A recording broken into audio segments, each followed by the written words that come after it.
What's going on, YouTube? It's your boy, CamATL, and welcome back to another NFL First Look Lineup video with your boy. Drop a like down below because I already know you're going to love it. Subscribe to the channel if you haven't already. Comment anything in the comment section to enter your name into the $50 giveaway I do every single week on this channel. Thank you guys for joining me as always for the First Look Lineup video. As you know, early in the week, we do the first look lineup video where we pretty much just talk about the guys that we put in the lineup. We build a lineup together, and then later on in the week, come Friday, we go position by position and break down everybody that we like the core from each position that we like. So we'll do a deeper dive into the slate on Friday after kind of injury news kind of, gives you an idea of the slate a little more. As of right now, we're going to go off of what we know, and we're going to build a lineup that we like here. All right, so not going to waste too much of your time. We're going to get in and out. Let's get to it. Starting off at quarterback, who I really love this week is going to be Sam Ehlinger. Sam Ehlinger is starting for the Colts and is expected to start from here on out. Now, the coach came out, the coaching staff came out and was like, look, Sam Ehlinger's scrambling ability, we believe, can bring a spark to the offense. And I agree. That is the problem with Matt Ryan. He can't really move. So when he runs into trouble, he's pretty screwed. Like, if he's being pressured, there's nothing he can do. Sam Ehlinger is a young dude who's got that scrambling ability that can give you a solid floor, plus whatever he does through the air. So Sam Ehlinger at 4K is too cheap. They were not expecting him to start this week when they did the pricing, I guess. And so Sam Ehlinger at 4K is just way too cheap. You don't necessarily have to pair him up with anyone because Pittman is expensive, and this is still kind of a wait and see how Sam performs. But I really like Sam here with his rushing ability. I think he can give himself a solid floor at 4K and a great matchup against Washington.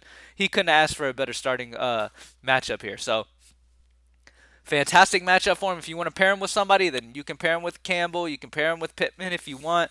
You can do that, no problem. All right, but I like to roll him solo here because he's only 4K and he's just still amazing value, and I don't really know what to expect outside of the reason I'm playing him is for his rushing ability. Now, if I cough or anything in this video, I'm sorry. Allergies still affecting me. Son is sick right now as well, so we're going through it over here. But I gotta keep doing these videos, so if I cough, I'm sorry. So going to running backs.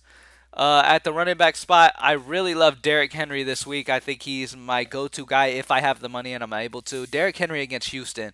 This matchup is just way too good. Derrick Henry's in a favored spot. Tennessee should win this game, should be in control of this game, and they're going to lean heavily on Derrick Henry, how they always have. And he got 30 carries last week. Expect 20 to about 25 carries with them in control of this game, and going against a Houston squad that just gave up almost 40 to Josh Jacobs, gave up over 34 to Austin Eckler. Any running back worth anything has destroyed them this year. So Derrick Henry is going to absolutely go nuts. So I'm very scared to not have Derrick Henry this week. And I really love my first look lineup with Derrick Henry, so why not? Especially with the Sam Ehlinger news with him starting and him having that scrambling ability to give you a solid floor at 4K. It kind of opens things up. Next running back. This dude got me some money last week, so I'm going right back to it. Kenneth Walker III absolutely dominated. We had a huge week 7 because of it. And Kenneth Walker, once again, I'm going right back to the well. It's a favored spot for Seattle. DK Metcalf most likely will be out. It turns out that he's not going to need surgery or anything like that, and it's not as serious as they initially thought. But I'm still leaning towards him being out. I mean, that's a quick turnaround for him to come back with that injury. So I expect them to take it easy with him, give him a week or two. So Kenneth Walker, not only has he already been showing out, but he's going to get even higher usage here. Little dump offs, more running game. Seattle already runs a good bit. It's like 40% of the time they run, so they're a run heavy-ish team. And I really like Kenneth Walker here at 6'5" to continue smashing.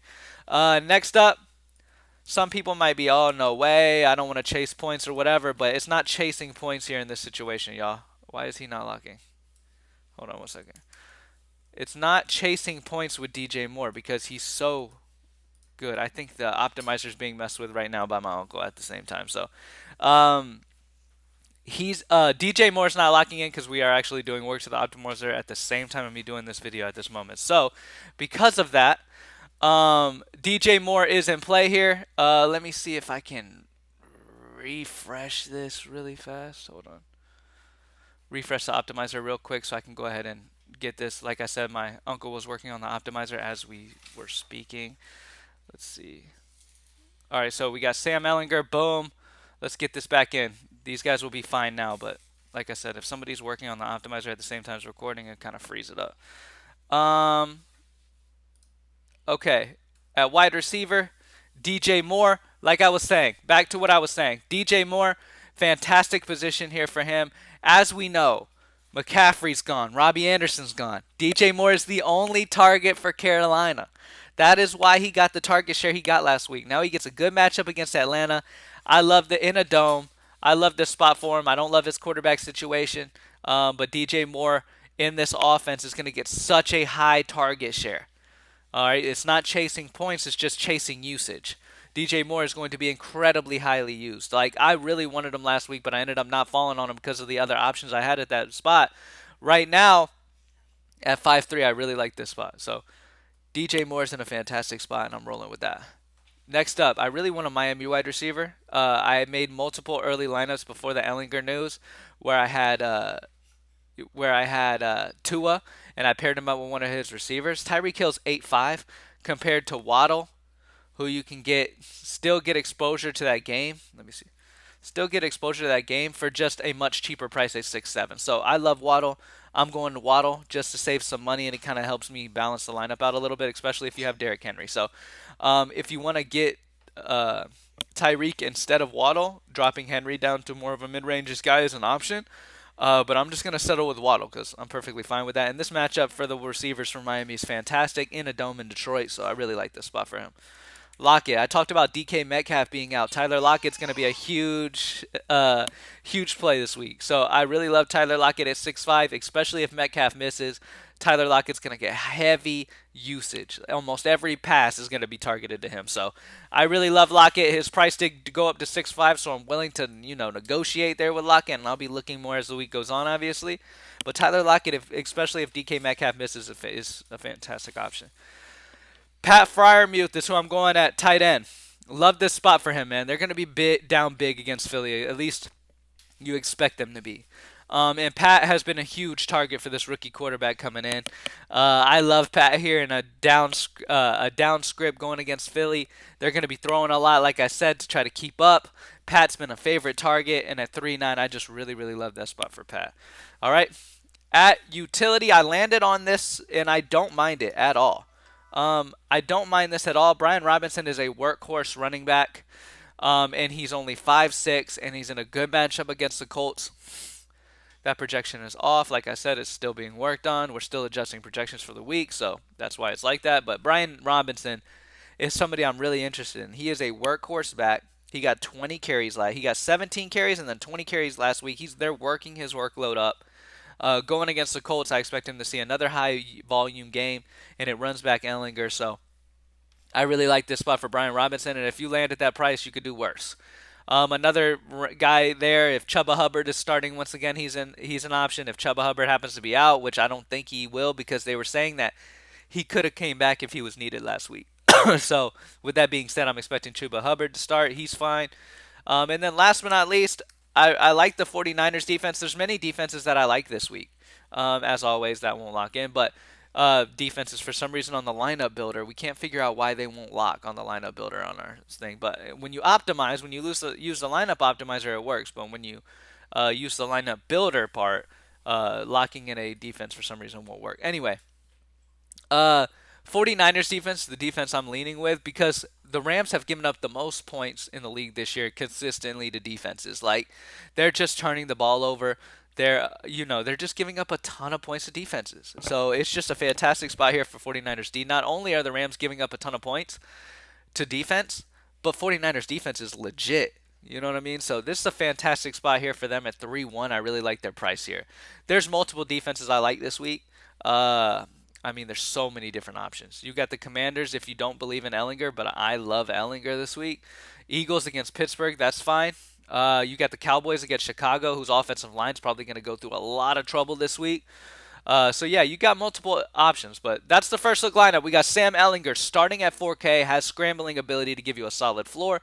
Kenneth Walker for Seattle, Derrick Henry, DJ Moore, crazy usage. He's going to continue to get in this offense. There's no other options there, and they're going to continuously be behind. Jalen Waddle is the guy that I want a Miami receiver.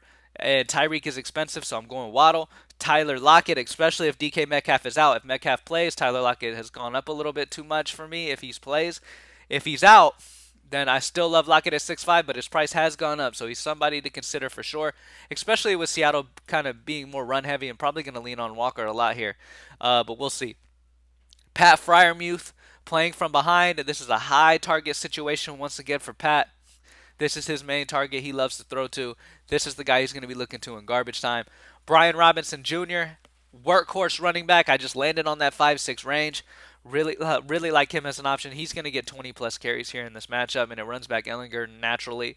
And then defense, 49ers defense. The Rams have been giving up the most points to defenses this year. 49ers are already a great defense, so they could really wreak havoc and get a ton of fantasy points this week if the Rams continue to struggle and not be able to move the ball very well. So it's a fantastic spot for this first look lineup. I really love it. Hopefully I was able to give you guys a good idea of how to start your week. Later on in the week, Friday, we're going to do the full slate breakdown where we break down position by position. Thank you guys for joining me as always. I'm about to record the NBA video, so if you're wanting to see the NBA high five for this 10-game NBA slate, stick around. That'll be posting here soon. Thank you guys for joining me as always, and I'm out. Peace.